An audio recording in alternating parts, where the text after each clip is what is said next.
Everyone, Paul here, Sam. Welcome to another inbox review. Today I'm going to be having a look at Hasegawa's 124th Toyota 2000 GT, and this is the 1967 Fuji 24-hour race version. So this is a 1993 kit, so it's not the youngster kit, but being Hasegawa, which are not far off the quality of Tamiya, I'd expect this to be a good kit. Now, it wasn't cheap. This was £45. This particular version was released in 2020 in the scheme that is shown on the box behind. Not the cheapest kit. I've had a very, very quick look in the box. Nothing really, so I am not fully aware what's in there yet. So, is it worth the money? We're going to find out in a minute. All I will say is it's an absolutely stunning car. Fuji makes one of these in 16 scale, and I would love to add that to my collection of my 16 scale kits. But it goes for crazy money, so for now, I'm going to have to settle for this one. Bought it the other day. Myself and Alan got one each, Alan Parker, and we will do a buddy build at some point, so you'll see a build of it, probably in the not too distant future. So let's have a look through the box, let's see what we get, and let's see what we think of what we get. Hey everyone, please subscribe to the channel, click the bell notifications, get notified of our latest videos, give the video a thumbs up or a thumbs down, and leave a comment. I do read and appreciate every comment you guys and girls leave behind. I may not reply to them all, but they are all appreciated. And there's a link in the description of the video that takes you to a big long list of all handy videos and a lot of the products I use in my videos. You now have the chance to support the video content creation by using Patreon or the PayPal me link in the description down below. All the videos will always remain free to watch. This is just your chance to help support the videos. Right, okay then, so we've got Hasegawa's Toyota 2000 GT 1967 Fuji 24-hour race. One absolutely stunning looking car. I've liked the look of these for a long time. Obviously inspired by D-Type Jaguar back in the day. It looks like it's got some Aston Martin in it. So obviously these GT type cars are always very nice looking, very sleek body shells, and this thing is just absolutely beautiful. In a motorsport scheme, very subtle one in white with the blue stripes. It does look really, really nice.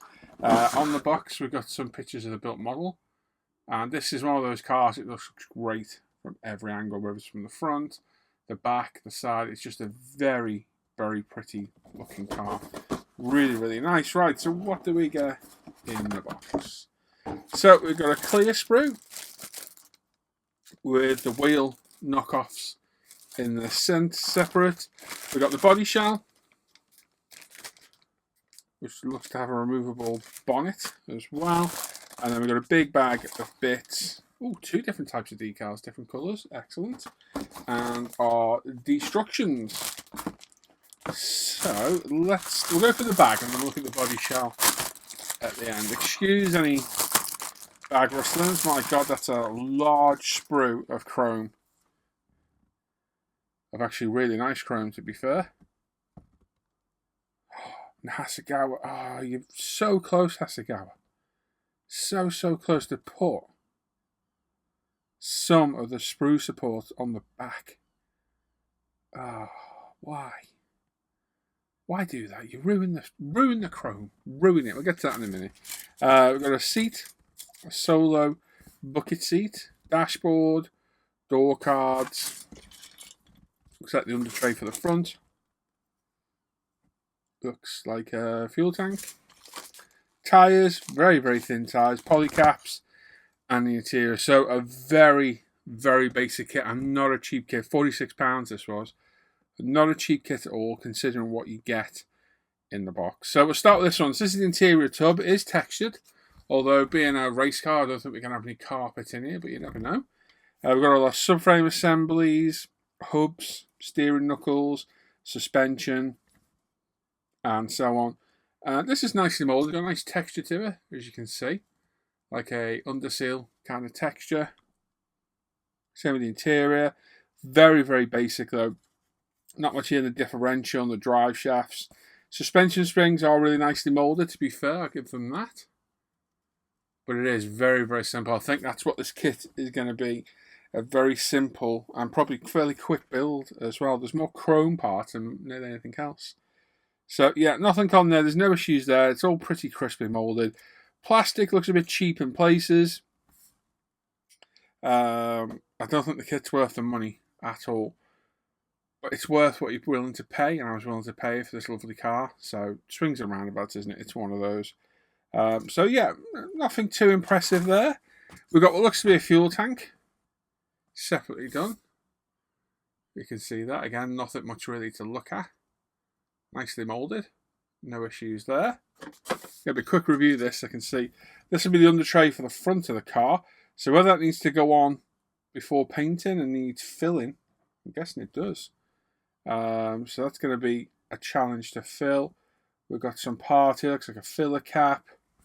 Some sort of, no idea what that is. A few other bits. I'm taking it there like engine parts, of filler caps there as well. And there's our under tray there too.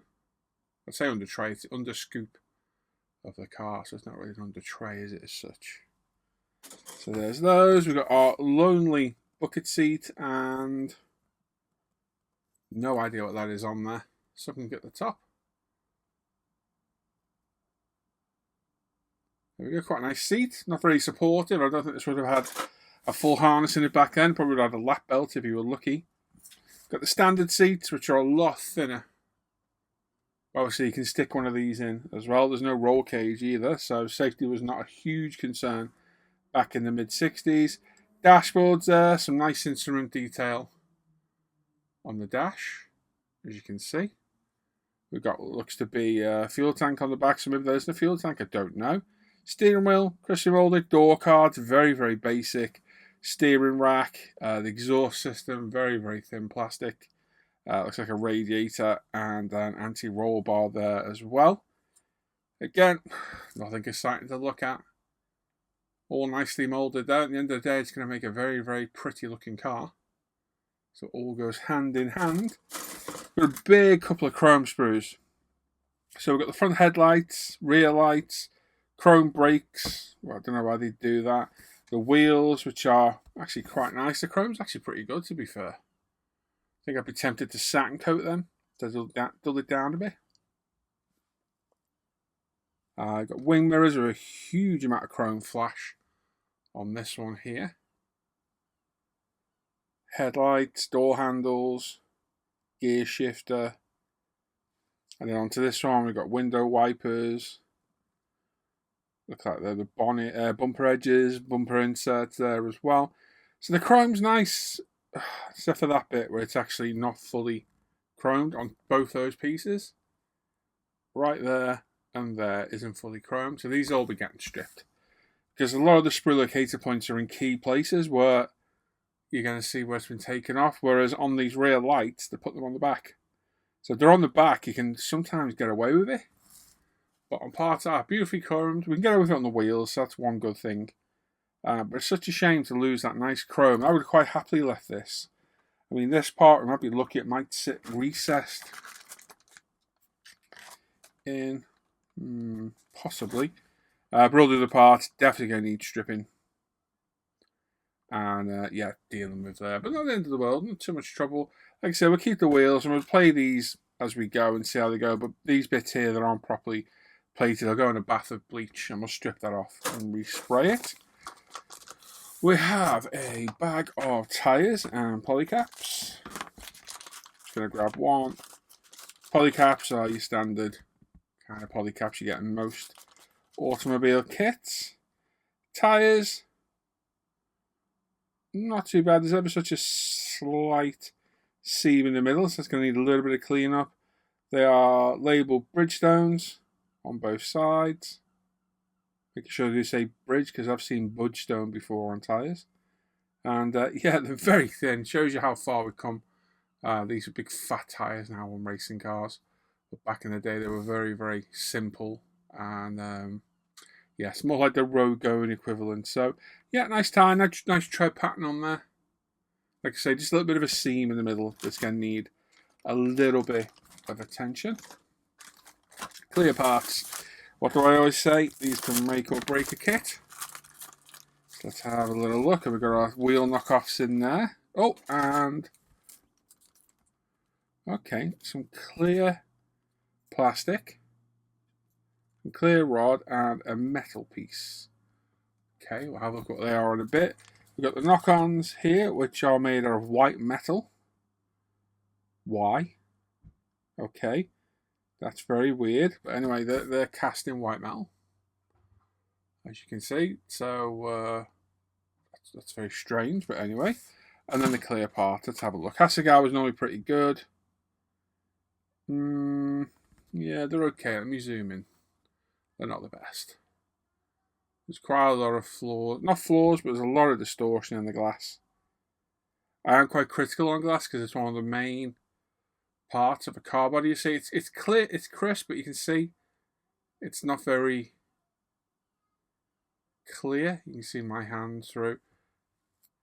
And as I go up, it's not as optically clear as we're quite often used to. You can see that as I come up, everything goes blurry. So yeah, not the best glass, but it's clear. It'll look alright once it's in. All the other glass is exactly the same. It's just not very clear. It's like poor quality plastic. It's quite bad in places actually. Headlights, all the other lights, they look okay. They're actually clearer than this glass.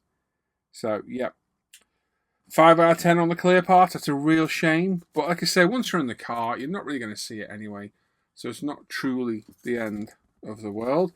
But on a kit at this price point, I would expect a little bit more. Right then, body shell. Let's see what we've got here. What kind of cleanup this is going to require.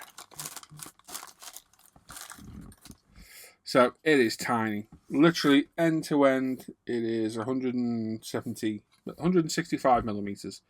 So it's a tiny little car. Nicely molded. We've got some seam lines underneath to deal with. They will travel up along the rear arch, up onto the roof, across the roof, down in front of the A-pillar, across this arch here, and then around the front. So 5-minute, 10-minute cleanup with a sander on that. No issues at all. It's a really beautiful, look at that. It's a stunning looking car. Now, I know exactly what my conclusions of this kit are going to be without even finishing the review. And I'll tell you now before we go, is the kit is not worth the money at all. This is not worth £45. It's very, very simple. It's not the best quality kit, but it's so worth it just to make this beautiful little sports car. So it's one of those. You can get this in 16 scale from Fuji, and it's on my list of ones to try and get. It's really hard to find. It goes for silly money, and it is one I would love to do in 16 scale, but I can't find one at a good price. So this kit, my conclusion is going to be, I guarantee it, not worth the money, but certainly worth it to build this because it's a stunning looking car. It's a beautiful body shell. Is not bad. It's got a few flaws. It's got a bit of flash around the top of the windscreen that you're going to have to deal with. It's not even that old a kit. I think it's 93, is it? So it's not, for a Japanese manufacturer, it's not all that old really. But it's obviously showing its age. This was a 2020 release. But it is definitely showing its age. So a little bit of cleanup on the body. And I don't think it's going to be too bad. It's mostly wisps of flash here and there. Once you get your seam work done, you'll be pretty sorted. Now, Hasegawa does one thing that is a bit annoying. On the back, I'm going to take it. There's a badge there on that boot lid. And they like to put, I'm trying to see if I can get the light to catch it. There's a raised rectangle on there. Which is, there you go. Which is like a mark where to put things or paint things. They've got a habit of doing this. They do it on their bike kits. You can hear that. It's like a seam. But it's not a seam, it's just raised. So that'll have to go. They do it as a marker point so you can see where to put things. But I kind of think it's more of a hindrance. Now, obviously, this can be cut out. It is held in place. Whether we'll do it, I don't know. Depends. Well, there's nothing to be seen, is there? I think there's a full detail kit of this. It comes with an engine. So that's probably why they do this. For us, we're going to leave it. You can just see it's held inside there by 2 points on the actual bonnet hood itself. And then a little bit at the back. But I think we'll leave that in. There's no point taking it off if there's nothing under there. And obviously the grills, they're moulded in as well. And I don't know of any detail upset. I'm pretty sure that the high detail kit probably comes with that PE. and things, and this comes out and the engine will be visible, but on our kit it's not. So body shell looks good, happy with that. The glass, not so great. The rest of the kit looks alright. Chrome's let down by the usual. You're going to have to strip it because we put our locator points in stupid places. It's a very simple kit, is what I'm going to say, and that's probably where I'm most kind of disappointed. I did expect a little bit more. Decals though, Hasegawa decals, generally I've not really had any trouble with them in the past. Oh, we've got some nice metal transfers there though, for various parts. Not 100% sure what, we'll look for the instructions in a bit. But they're good, they're metal backed, and then a pretty nice decal sheet to be fair. Like I say, Hase decals, normally been alright, all the ones I've used. Never really been any bother. So we've got full gauges. That'll be the badge for the back, number 21. That one there will be for that bootlet. I'll put money on it. And then we've got a choice of the blue or red livery on. I'm going to assume both red cars. So we do number 1 or number 2 car. So they shouldn't give any problems. Use Hasegawa decals a number of times on their aircraft, and they've always been pretty decent, to be fair. As long as you got your setting solutions and your decaling technique down, you'll be just fine there. So nice to get a couple of schemes. That is good. So we'll go for the instructions. It's going to be the fold out type. Yes, it is. So first page, we've got some information on the car. As usual, if you want to read it, you can pause it and have a little read. So there's that. On the inside, we've got sprue layout, the legends as well, for Japanese translations, which I can't do, and then assembly. So very, very basic. Hasegawa decals, nice and clear. They really are good. Points out what holes need drilling, where a decal will be needed, which parts, which gluing, don't put glue on the polycap, things like that. We got to paint half the chassis black. What colour is that? What colour is number 33? 33 is flat black. Okay, and what's the back? I think anything that isn't marked in colour is going to be body colour. So are we going black on the front, white on the back? Don't know, can't tell. So we've got very basic transmission, exhaust going in, braking system, steering, subframe, steering rod, anti-roll bar going on. Ah, there you go. There's our roll cage. We're making it ourselves. Anyone wants to build the model and be part of the team. Right, okay. So we are building our own roll cage. Okay, that's different. Nice and simple. The plastic will bend. Got lots of equations there. This is probably scale size it is, it says there. So you can measure it up and then cut the other piece. Okay, not a bother. And then the wheel painting. So the wheel center is, the knock-ons are flat black. The inside of the wheel is steel. Okay, so the steel centers chrome outer? They are, yes. Okay, so we've got to mask out the outer side of the wheel. Leave that chrome and spray the center in steel. Oh, God, that's going to be really easy to do that on them. Oh my God, they're going to be difficult to do. Yes, they're going to need thinking. So they might be better being stripped, sprayed steel, masked, sprayed chrome. Probably the easier way on that one. But anyway, we do have a roll cage. There's getting our wheels in, our seating. There's going to be nothing in this cockpit at all. It's going to be very, very basic. Whether it's carpeted, I don't know. No idea what they did in the 60s. Were they still carpeting race cars? Don't know. But there's our wheels and tyres going on in place. Dashboard going on with all our decal layouts. Steering wheel. Fuel tank on the back. Door cards. And then we've got some holes to drill into the body, depending on which car number it is. Okay, need to pay attention for that. We've got some holes to drill on the side for our mirrors and on the roof as well. Telling you to mask off the side of the windows are black, 8 is silver. I know that for a fact. So a bit of bare metal 4 on the front screen. and around the upper edge. Let me have a look at this. Okay, so the inside edge of the door is black. The whole windscreen surround is chrome. And then the top, all the way to the back and bottom, is chrome. Right the way along. Okay, that's going to be fun to do. It's doable though, so we can do that. That's not a problem. We've seen all this? Yes, we have. So we got carry on. Then got our tail lights.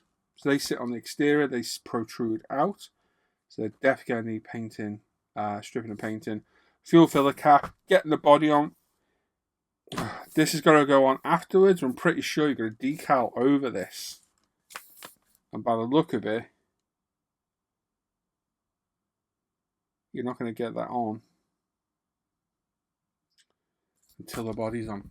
That's going to be a pain because I know this needs decals. If you're going to leave the line, which there isn't on the real car, I'm pretty sure it's a smooth panel. Yeah, it's going to look a bit odd. Okay, unless there's a way of getting that body on with that front part in place. Going to be some test fit in there with that one. Exhaust system, window wipers, antenna, or air it'll be on this back end. Wing mirrors over on the front. It's not a wing mirror on the side. What is that calling for then to be drilled on that A-pillar? No idea what that part is. What's this thing? B2. Can you see that? Is it light? No, I don't know what it is. Anyway, it's there. Radiator, all the front light assembly gets pushed into this before this goes in. So if that's inside, we get away with leaving that chrome. That'll be good. Window wipers, we might get away with leaving in chrome because the cut-off point's underneath. You wouldn't see it. Wing mirrors, they're going to have to be painted. Door handles, probably the same. These bumper chrome pieces are going to need doing as well. Then onto the back. So we've got to definitely decal there, and that's all in one piece. Let me have a look at this.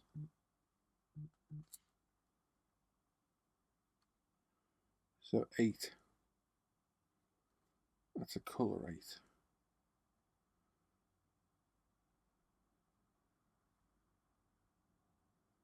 So where did decal 4 and 6 go?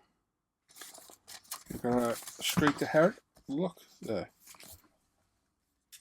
Don't mind me where I ramble to myself.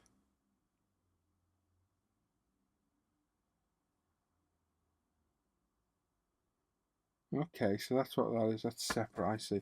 So yeah, the decal does go over that line where you put the bumper, the bodywork in. So that's going to be an issue. We have to see if we can get that body on with that underneath park glued in place, or we're going to have problems later get the decal on, because not only will you have to wait to put the decal on afterwards or separate, but you're also going to see the line in the bodywork, and I'm pretty sure on that car that is one complete panel. So I'd like to get that on first, sand it all, fill it, sand it, paint it, decal it, and 2K it before we come to this. But that's something's going to need a bit of test fitting.